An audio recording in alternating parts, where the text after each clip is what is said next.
We're live. Oh my goodness. All right. Welcome. Hi. Hi. I Mhm. feel like I should have known you before now because I feel like everybody that I know and love knows and loves you. Aw, And somehow thank our worlds have only just connected, which is insane that's how because it goes. you're an OG, and I know that's like a silly term these days. But you've been here for a while before we even get to like formal intros. Like, when did you come into Web3 or the on-chain ecosystem? I started my journey in end of 2020 with my partner Ja, who is a visual artist in the space, and then I started to mint in 2021. Wow. So that is definitely OG status. I really, it kills me to think OG is like 3 to 4 years. But yeah, I mean, if that's what they call me, that's what they call me. It's I think those of us that were going through like existential crisis during the pandemic found Word. each other in this weird little clubhouse like Yeah. community. And I but feel like everyone was just trying to figure something out. I don't know if I could curse in here, but everybody yes, was we can. Yeah, okay, great, because I curse a lot. But everybody was trying to figure some shit out, yeah, to be real. And the world was in a transcending space. So, only right for us to be transcending in the webs too. absolutely. All right, so welcome everybody. We're getting some folks through the door.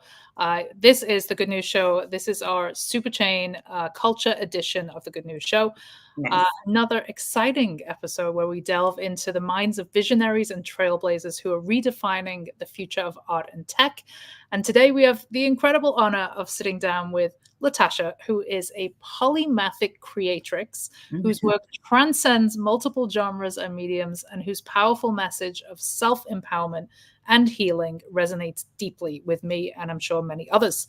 And Um, Latasha's artistic journey has evolved to encompass dance, punk, and a myriad of other expressive forms, making her a true pioneer in the creative space. So, welcome. Thank you so much. I love that intro. Thank you.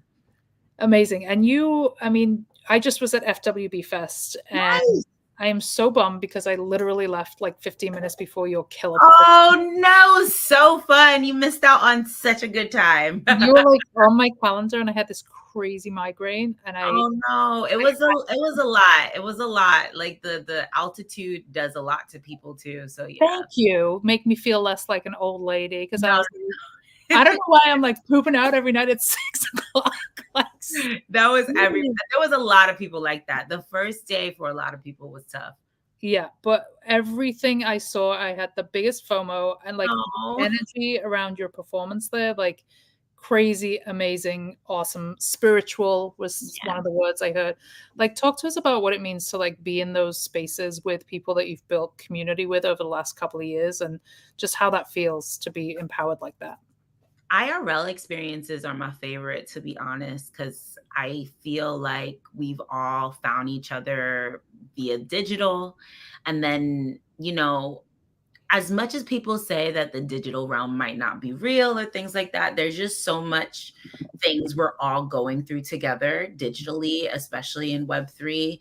And there's like so many emotional connections that we're making and synopsises going through each other. And once we get in front of each other, I think there's just something that is really powerful that happens to all of us. And everything starts to make sense. Yep. And so I love performing for this audience. I love like connecting and going to festivals and conferences because I really get to see who people's auras are and get to really know them in a deeper space. So it's always joy. I'm really grateful to be here with so many people that just have similar minds and are thinking differently in all the things. And I feel like your fans are like a special breed. Like they are like hardcore Yes, tattoo fans. I call them the infinites. They don't know that, but in my mind, all my fans are the infinites, and they just like are so beyond. And I'm so grateful for all of them and all their love for real. So tell us about this draw towards emerging tech. Like what is it about what you've seen just over the last 3 years or so, right up to doing some really innovative things. I think as a musician, you are somebody who's really stretching the tech right now more Mhm. than anybody I see in the space. And we can get into kind of the nuances of your stuff with Bonfire, the thing that you did recently where the people were rewarded to share for sharing a music video, which was really exciting. Like, Mhm. tell us where that fascination came from. Was it pre Web3 that you were interested in how tech could influence music, or is this a whole new world? Honestly, I don't know, to be honest. I feel like culture is tech in my mind. Like it's just really connected, and I feel like being uh, an artist and a musician is technical. Like I always have to think of innovation and different ways of saying things and doing things, and it just comes really naturally to want to take risk and try stuff. And so being in the space just kind of like made it physical, and not really physical because a lot of shit is digital, but made it just tangible and available to me to play. And I love experimenting and trying things and seeing what works and seeing what doesn't. I'm not afraid of that. And so I think this is like a really good space for somebody like me and artists that think that way too. I love that. And I think just reiterating that point of like play, right? Like I was just talking with my wife recently because she just left the law practice. She's like, I want to become a recovering lawyer. And I'm like, you should just come and play in Web3. And she's like, there's I'm Mhm. so afraid of doing the wrong thing. I'm like, I don't think, and I think first of all, the best entrepreneurs, the best creatives, the best business people in the world are not afraid to fail, Yeah, right? that's a fact. And fail is like not even a word. It's like it's ideation. It's like chipping away. It's the Yeah, next thing. Like you're not even thinking about the thing that went wrong because you're already somewhere else. yeah, very much so. I don't know about you, but I felt like, and maybe this is just an age thing, but like I felt like Onchain has given us permission to fail frequently and Mhm. continue Absolutely. like chipping away. Do you want to talk about any of the things that have like maybe led you to the next thing? I don't want to call them failures. Uh, yeah, I mean, I I don't know if they're failures, but I learned a lot being outside and inside of Web3. Before getting into Web3, just taking the risk of leaving a 9 to 5 and figuring it out by myself and not really having any team or structure. I had to like fail in budgeting. I had to fail in like different ways of releasing art and stuff. I also Everybody knows me. I think very big. And so I go hard and big on every project, but sometimes you don't need to. Sometimes you just need to like chip away and do something small. And so that's something I'm still working through to this day. But in Web3, I think some things that I learned so quickly in the last couple of years is about relationships. I feel like when we all came into the space, there was so much trust in the space and so much trust in each other. And very like quickly when the bear market hit, so much of that changed. To be honest. Um, and so I really had to gather my bearings in 2022 and 2023 and figure out what my relationships are and how I value my relationships and who I want to work with and partnerships and all of that stuff. Um, what's the point of a partnership with me and what's the point of a partnership with some platform or somebody I'm working with, really making it real. I think sometimes when we have gotten in the space, we just get so excited about an opportunity. And sometimes those opportunities don't really speak to your true value sets. And so those are some of the things that I really had to work through in the last couple of years. And I'm really proud that I am working through them because I think they're making me make better decisions now. Decisions now. I love vision. Decisions. Yeah, so they're helping me make better choices now for sure. I love that you're talking about that as well, because it touches me in a different way. Like I have, and I haven't been able to shake this in 43 years, but like a lot of financial insecurity. Mm, love Even that. when like money is like really, really good, like sometimes, or even when it's not really good, but like, and an opportunity comes for you and you know in your heart, like this is not the right thing for me and my but there's cash, right? And it's Yeah, like that knee-jerk reaction for me has been like, well, I have to say yes just in case there's not another thing around the corner. But like exactly. trying to get better with like those decisions, and like Absolutely. for you as a creator, like does this serve my artistic vision? Like I imagine there's some decisions there that you or opportunities that you've had to say no to.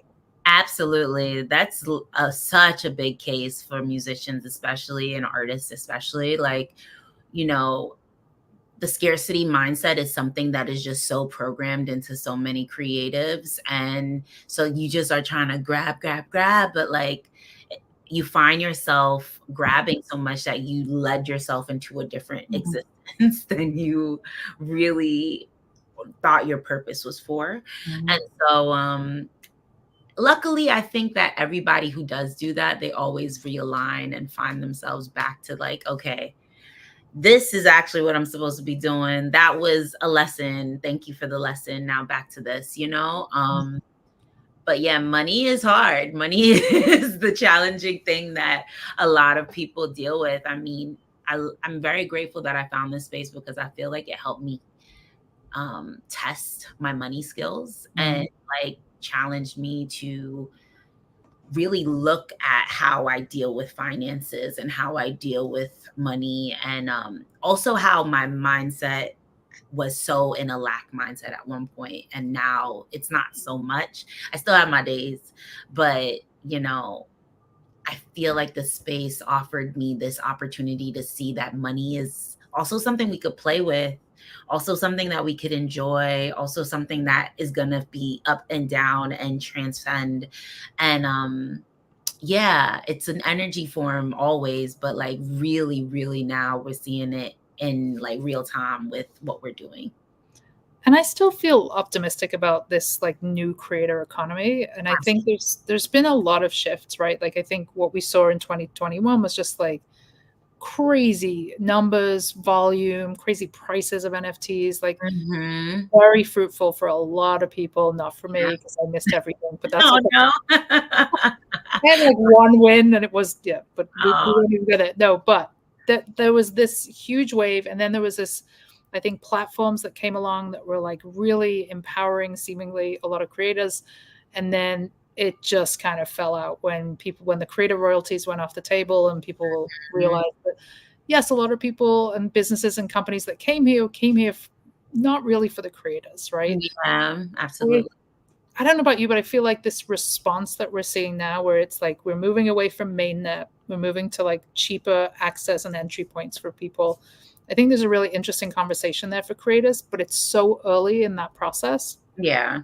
that I think people are looking at like, okay, well, with base, like there's a lot of folks that are doing mints that are like $1. Like, how do I possibly sustain my creativity with $1, right? And Yeah. not thinking about the bigger picture. Like, I would love to get your take on kind of like then versus now, and Yeah.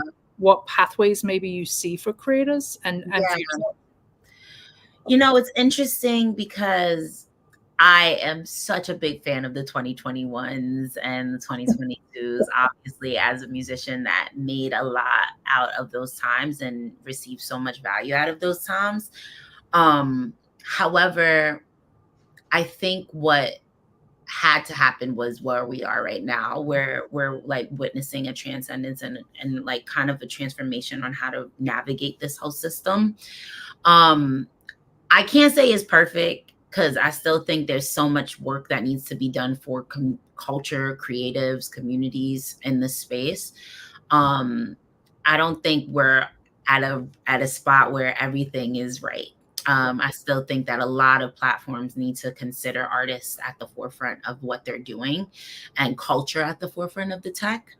However, I do think that there is this like notion that we're all working towards getting a billion people into the space, right? And so a lot of the ideas that the platforms are doing is in that regard. Mhm. I'm not a fan of a billion people in Web3 yet, to be honest. And I know a lot of people think that's shaky of me, but as a woman of color and a woman in general, I think we got a lot of work to do before we could get a billion people in this spot. But I think I am liking the parts that I am liking are like the amounts of people that are coming into the space. Mm. Like recently with my new mint, like having so many different like connection points now with all of these people buying my mint and knowing that I could like connect with them via wallet is so cool. Like I could just do a lot more with that than just having one collector at a time sometimes. But I don't know. It's really a case by case basis because I like both worlds. Right. Sometimes I like both worlds. It really is about what the goal is and the vision is for the creatives.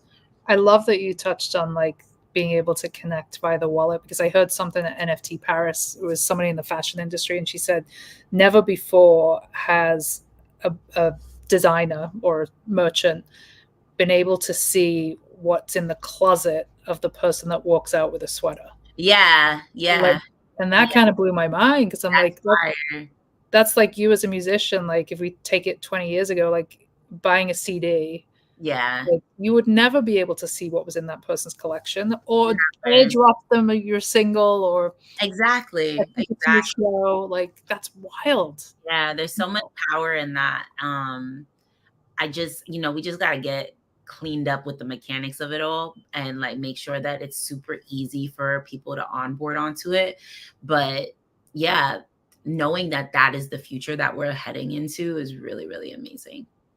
And I hate to use this word, because, and I think it's like phygital. We need a new word for this, but we like when we think about gamification, like I love what you're doing right now with your current drop. Like, you have this thing where you're like, we're the top person who mints is going to get, a conversation with you, a reading with you, and like a shirt. Like, you're Mhm. incentivizing activity. Yeah, yeah, and that's always kind of been something that was my goal for all of my collectors. I've always wanted to give so much, but it's really complicated and challenging Right. to even connect with some people on the space.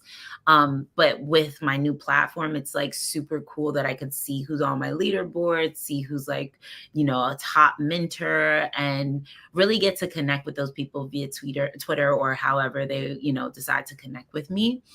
And it's fun. Like I'm making this whole like story. It's not even a story. It's the meta of my mind of like getting out of the matrix. And my fans are helping me get out of the matrix by minting. And that's like really, really fun to dive into. And it literally is how my mind is working right now. Well, let's go to the creative part, because I feel like I could talk to you about the tech piece for days, but I want our audience to get to know you as a creator as well.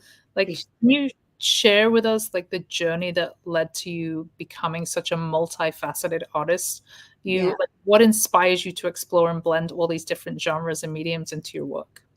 Well, I grew up in a Latin and Caribbean background. So my mother is Puerto Rican, Haitian, and then my dad is Jamaican, and then my stepdad's Panamanian.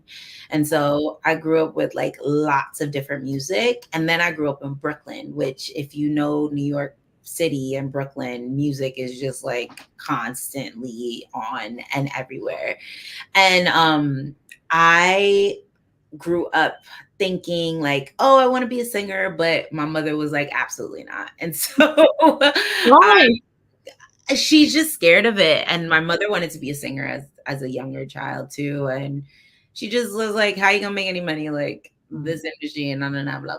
And so I would secretly just like write and do poetry and things like that on the side while I was getting good grades and being a nerd. So I always had like a nerd core vibe about me, but I always also was like this like deep lover of music. Mm. And so out of college, I started to study hip hop and really dive deep into like Black performance art and psychology. So I thought I was going to go into journalism, but I started writing plays, and the plays started turning into poetry, and then the poetry started turning into ciphers. And before I knew it, I was like opening for Big Sean, Kanye West, Q-Tip, and all these crazy people. But realized very quickly that one, I needed to know myself as an artist more.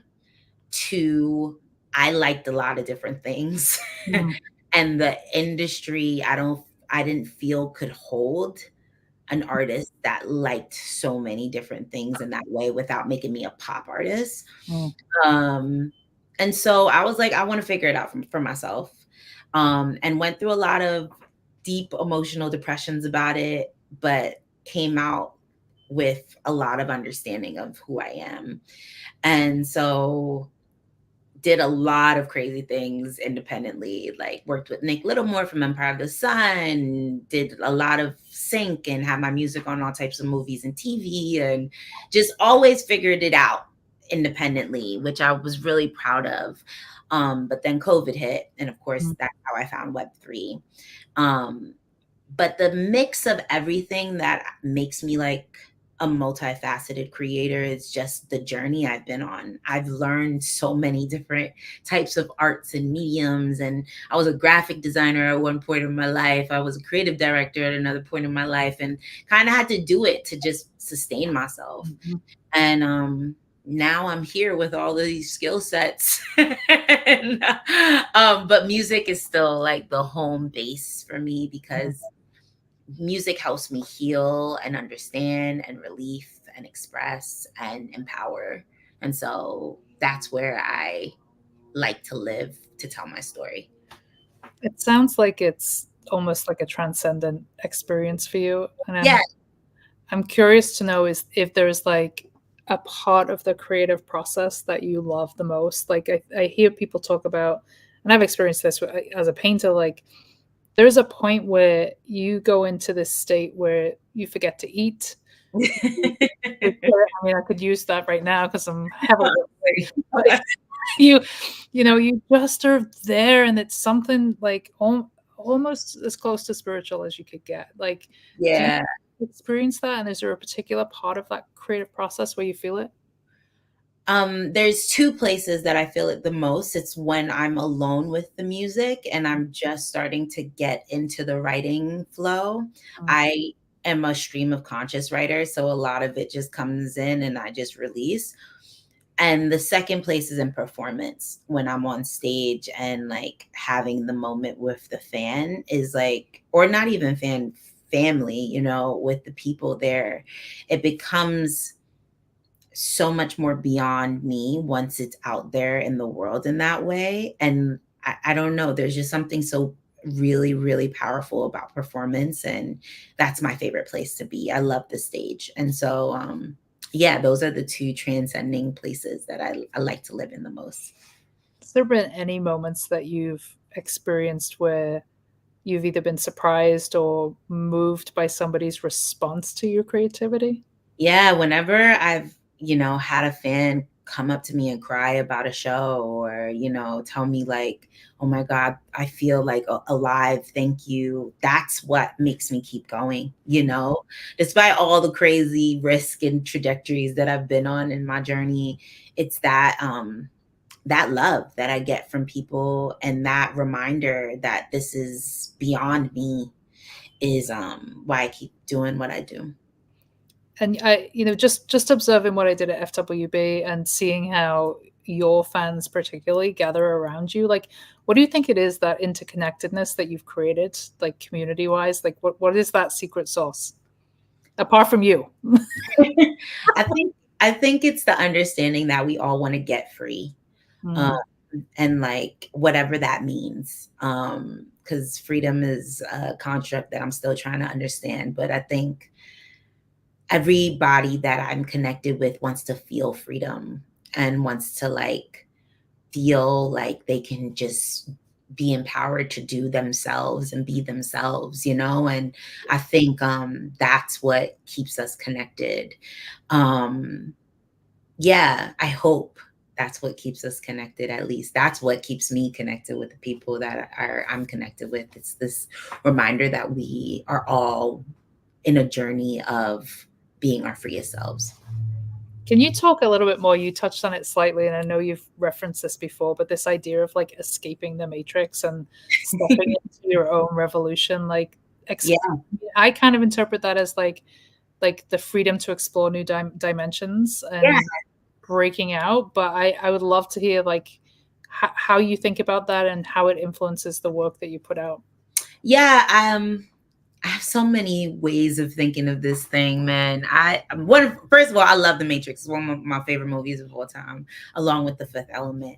Um, but when I think of it, I go back to the Four Agreements all the time. Mm. That is one of my favorite books. Yes. And this concept of like society's dream versus your own dream, and like kind of being caught up in society's dream is what I feel a lot of us are in, right? Like we're all like caught up by somebody else's idea of something we're supposed to be. And so a lot of my life I felt like I had to be for somebody else's vision of what I'm supposed to be it my mother, be it school, be it whatever, be it a job, etc. And I really want a world where people can be who they want to be if it's not harming or anyone physically, mentally, emotionally, spiritually. I Right. think a world where people could like freely express themselves in their art, and a world where people could build things that they want to build for the world, and have the monetary support and et cetera to do so is a utopia that I dream of often. And so if I could like create in that mindset is why I am the way I am, and is what the Matrix idea is for me. It's like that way of breaking out of this construct that somebody is trying to keep you in. To that point, is there anybody on like your creative wish list that you would want to collaborate with? Is there, anybody who perhaps like shares your similar mindset and vision?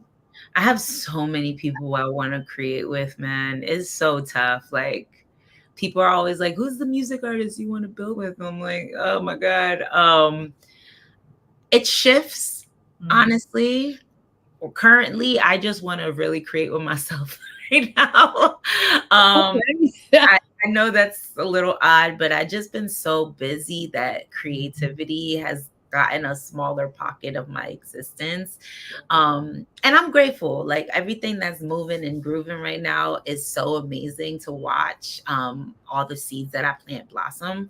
But I really just miss having my like hands in it and having a team do all the other stuff. Cause right now I'm currently doing everything. Like I'm managing myself and doing all this. But shout out to all the like fam that just taps in when I need support. But yeah, I don't know. I think if anybody that always stays on the top of my mind is Missy Elliott, because I think like the way she thinks and sees the world is very so grandiose and incredible. Yeah, she always has a really special place in my heart for creativity, and always has since I was a kid. So yeah. And I feel like she's somebody who never put herself in a box either, right? Like yes, hip hop, but like always like genre bending. Exactly. Like if you listen to some of her music now, it sounds contemporary. Exactly. It's literally timeless, and that's what I want to offer as well in my life. So yeah, Missy is one of those.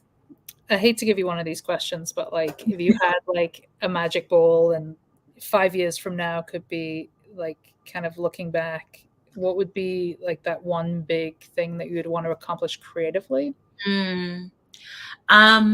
I creatively want is this creative? I really want to find my solid world of fans and supporters. I think right now that's like so much of the game is just making as much music and creative so that I could attract that group.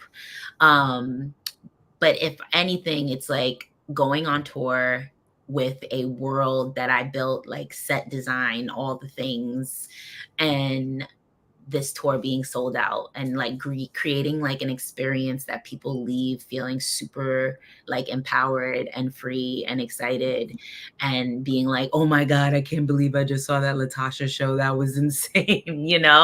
That's what I think you have like it's almost like that. I can see the beginning of that flywheel with FWB, like Yeah. that on steroids. Yeah, exactly. I feel like I'm doing what I'm supposed to be doing to be that. Yeah, I just sold out experiences all over the world is what I want to really create, where people just leave feeling like, oh my gosh, I feel out of the matrix today. I hope there's an album with a name related to the Matrix coming soon. That's so good. More, maybe. Well, I'll keep you posted. Yeah, we're not getting the alpha today, folks. So back to the tech conversation. You've done some stuff over the summer for Onchain Summer, been working with Base. Like, what are you most excited about? Tell us a little bit about what you've enjoyed over the kind of Onchain Summer working with the Superchain folks. Like, give us your hot takes. Shout out to the Superchain folks. My favorite thing is honestly seeing everybody win. Like seeing you like post and like you're like, yo, I'm making money out of this, and like seeing other homies do that too. That's my favorite part. I don't really have anything else crazy other than like everybody's fire content coming out and art coming out is like what I want. I just want people to be able to create what they want. So that's the thing that excites me the most about Superchain. And the idea, it's interesting because I feel like we've kind of cultivated this like interconnection with each other, you know, and like every chain coming together in this way, platform coming together in this way, artists coming together. You know, it's really nice to see that, while also seeing like competitiveness and like it's like makes a healthy balance for, you know, us for creation.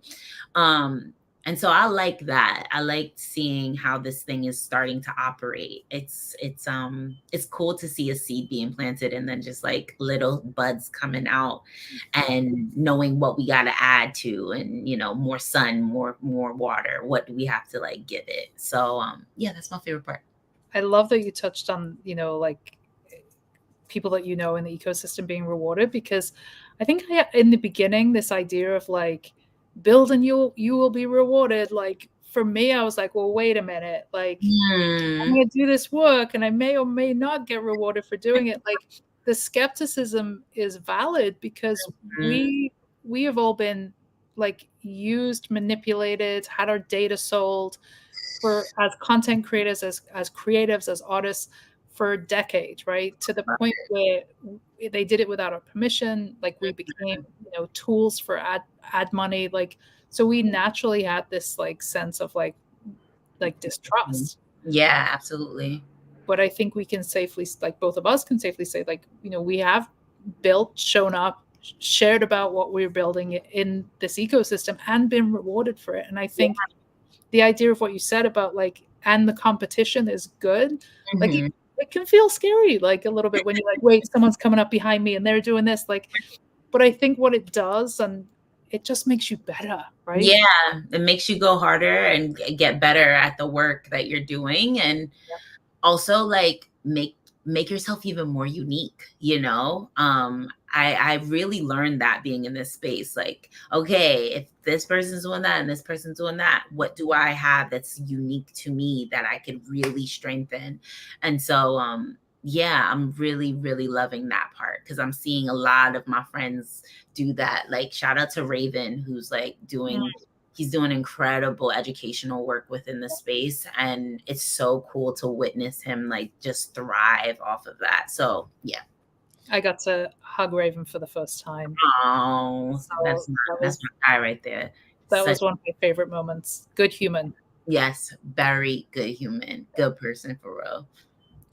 So let's wrap this up with best advice that you could give to a creator, whether that's a musician or an artist or anything else who's coming into this ecosystem. In general, what would you tell them? I would say get therapized, get some therapy before coming into this space. Did not expect that. Did not see that one coming. I really feel like people need therapy before getting in the space a little bit. That's just real. I'm not saying that it's a tough space to be in, but it is going to be a mind shifting Mm. space. And therefore you need to just be prepared for this mind shift that is going to come with it. And I think a lot of times artists come into it without that mind shift and then have a lot of expectations, have a lot of doubt, have a lot of fear, and it like, snowballs into other things. So I'm like, get as much therapy as you can. Yeah. Founders, builders, creators, everybody get therapy. If you can, and if you can't get therapy, get a journal and start writing out what's going on with you. Yeah, that's like my number one Yeah. offering. That's so Um, funny. yeah, just take care of yourself. That's And like just first. my battery, of course, just said it was dying. So we do not want that to happen. Here we go. Okay, we're good. We already failed out on one live stream today, so we don't want to happen twice. And then just like, how can people support you? How can they learn more? How can they see you live? Please tell me. Yeah, for Be another sure. opportunity. I won't be performing until next year again, I think. Wait, lying. I might have one secret show coming up actually. Um, Oh, so I'll keep you guys posted on the secret show amazing. on tosh55.xyz. That's where all of my existence will be showing up. You could also follow me on all the socials at Call Me Latasha. And that's everything: Twitter, Instagram, TikTok, etc. Yeah, and just be a part of this minting journey. So if you're interested in collecting digital content, I have so much out there. So go ahead and grab. Go mint, and if you can't mint, if you don't have $1, re-share this video somewhere, and we will pick one person. No, we're going to pick 5 people because we got quite a few of these. We're going to give 5 of these away. So for your chance to get a hold of one of these amazing Latasha NFTs. Yes, so grateful. Thank you so much, Thank Rachel. you. I'm glad we got some time to connect, and thank you for sharing your heart and soul with the world and Plus, allowing us in on a little bit of your journey, Latasha. We appreciate you. thank you. Take care, Huns. Bye. Thank you. This is the Superchain Culture Show, friends. We will be back tomorrow. Thanks so much, everyone.